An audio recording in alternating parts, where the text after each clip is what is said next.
India இப்பொழுது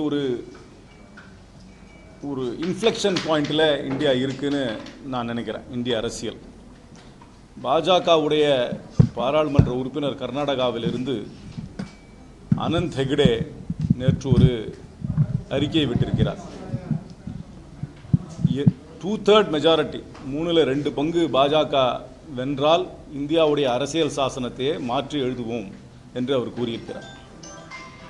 எப்படி மாற்றுவார்கள், என்ன எழுதுவார்கள் என்பதெல்லாம் அவர் வெளிப்படையாக சொல்லவில்லை. ஆனால் அவர்களுடைய நோக்கம் என்ன என்று நமக்கு எல்லாம் நன்றாக தெரிகிறது. இந்தியாவுடைய பன்முகத்தன்மை, இந்தியாவுடைய மதச்சார்பின்மை, இதுக்கெல்லாம் ஒரு முற்றுப்புள்ளி வைத்து இந்தியாவை ஒரு ஹிந்து ராஷ்டிராவாக அறிவிக்க வேண்டும் என்பதுதான் அவர்களுடைய விருப்பம்.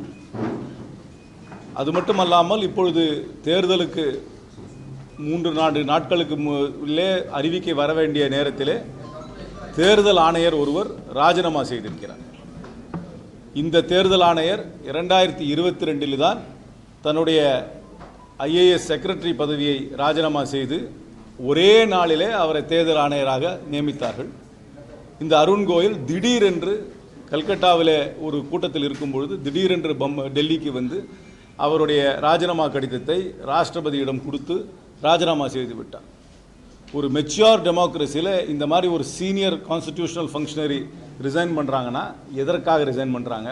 ஒரு ப்ரெஸ் கான்ஃபரன்ஸ் வச்சு இல்லைன்னா ஒரு ஸ்டேட்மெண்ட்டாக கொடுத்துருப்பாங்க என்ன ரீசனுக்காக ரிசைன் பண்ணுறாங்க. ஆனால் திடுதிடுப்புன்னு ரிசைன் பண்ணிவிட்டு ஒரு கான்ஸ்டிடியூஷனல் கிரைசிஸ் இப்போ கிரியேட் ஆகிருக்கு. அதை பற்றி அரசாங்கம் எந்த விளக்கமும் கொடுக்கவில்லை. இப்பொழுது புதிதாக திருத்தப்பட்ட சட்டத்தின்படி பிரதம மந்திரி அவர் நியமிக்கும் ஒரு கேபினட் மந்திரி, அது உள்துறை அமைச்சரை அவர் நியமிப்பார். எதிர்க்கட்சி தலைவர் 3 பேர், உச்சநீதிமன்ற நீதிபதி இல்லாமல் இந்த 3 பேரும் ஒரு தேர்தல் ஆணையரை தேர்ந்தெடுக்கலாம் என்ற நிலை இருக்கிறது. இது கூட்டம் நடத்தினாலும் ஒன்று தான், நடக்காட்டியும் ஒன்று தான். ஏன்னா government will always have a majority of 2:1. ஏன்னா பிரதம மந்திரியும் ஒரு கேபினட் மந்திரியும் மேல் இருக்கிறதுனால இது ஒரு மேர் ஃபார்மாலிட்டி தான். இப்பொழுது எலெக்ஷன் கமிஷனில் ஒரே ஒரு கமிஷனர் தான், அதாவது சீஃப் கமிஷனர் மட்டும்தான் இருக்கிறாரு. ஒரு கமிஷனர் ரிட்டையர் ஆகிட்டார், ஒரு கமிஷனர் திடீர்னு ராஜினாமா பண்ணியிருக்காரு. தேர்தல் அறிவிக்கை வருவதற்கு ஒரு வாரத்துக்கு முன்பாக இந்த மாதிரி நிகழ்வு நடக்குது, மிகவும் வேதனை அளிக்கிறது. அதற்கு மேலாக தேர்தலுக்கு முன்பாகவே உச்சநீதிமன்றத்தில் ஒரு தீர்ப்பு வந்தது, இந்த எலக்டோரல் பாண்டோடைய விவரங்களை எல்லாம் கொடுக்க வேண்டும் என்று. உங்களுக்கே நல்லா தெரியும், இப்போல்லாம் ஃபோன் பேங்கிங், ஆன்லைன் பேங்கிங் எல்லாம் வந்துருச்சு.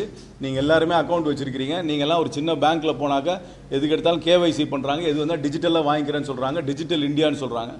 ஆனால் 22,000க்கு குறைவாக உள்ள தேர்தல் பத்திரத்தையுடைய கணக்கை கொடுங்க, யார் அதற்கு பணம் செலுத்தினார்கள், யார் அதோட பெனிஃபிஷரி, இந்த டீட்டெயிலை ஸ்டேட் பேங்க் ஆஃப் இந்தியாவுக்கு கொடுங்கன்னா அதை நாங்கள் டேலி பண்ணுறதுக்கு எங்களுக்கு 4 மாதம் ஆகும்னு சொல்கிறாங்க. நம்மளோட பேங்க்கில் போய் பேலன்ஸை கேட்டோம்னா என்ன, மேனேஜர் போய் என்ன சேஃபை திறந்து நம்ம அக்கௌண்ட்டில் எவ்வளோ பணம் இருக்குன்னு ஒரு ரூபாயா எண்ணியாக நமக்கு பேலன்ஸ் சொல்கிறார். அந்த மாதிரி விசித்திரமாக இருக்குது. ஸ்டேட் பேங்க் ஆஃப் இந்தியா 10,000 பிரான்ச்சுக்கு மேலே இருக்கிற ஸ்டேட் பேங்க் ஆஃப் இந்தியா, இந்தியாவிலேயே பெரிய வங்கி. எல்லா டெக்னாலஜிக்காக அவங்க ஆயிரக்கணக்கான கோடியை வருஷம் செலவு பண்ணுறாங்க. சீஃப் டெக்னாலஜி ஆஃபீஸர் இருக்கிறாங்க. அவங்களால ஒரு 22,000 டிரான்சாக்ஷன் டீட்டெயிலை கொடுக்க முடியலன்னு சொல்லி இப்பொழுது நம்ம பேசும்பொழுதே உச்சநீதிமன்றத்தில் அது அந்த அவருடைய அஃபிடவிட்டை அவருடைய பெட்டிஷனை இப்போ ஹியரிங் வந்திருக்கு. என்ன உச்சநீதிமன்றம் என்ன முடிவெடுக்க போகிறார் என்று தெரியவில்லை. என்னை பொறுத்த வரைக்கும் உச்சநீதிமன்றம் அவருடைய அப்ளிகேஷனை டிஸ்மிஸ் செய்து உடனடியாக தேர்தல் அறிவிக்கை வருவதற்கு முன்பாகவே இந்த கணக்கு வழக்குகளை அவர்கள் கொடுக்க வேண்டும் என்பதுதான் எங்களுடைய வாதம்.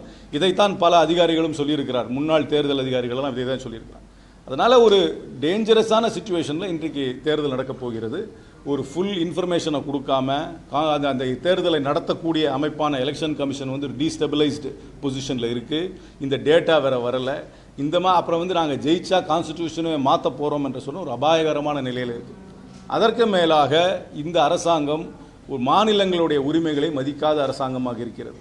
அவர்களுடைய நிதியில் சர்சார்ஜ் அண்ட் செஸ் மூலமாகவே எல்லா வரியும் வாங்கி அதை மாநிலங்களோடு பங்கு கொடுப்பது கிடையாது. அதைத்தான் இங்கே ப்ரொஃபஸரும் சொல்லியிருக்காங்க.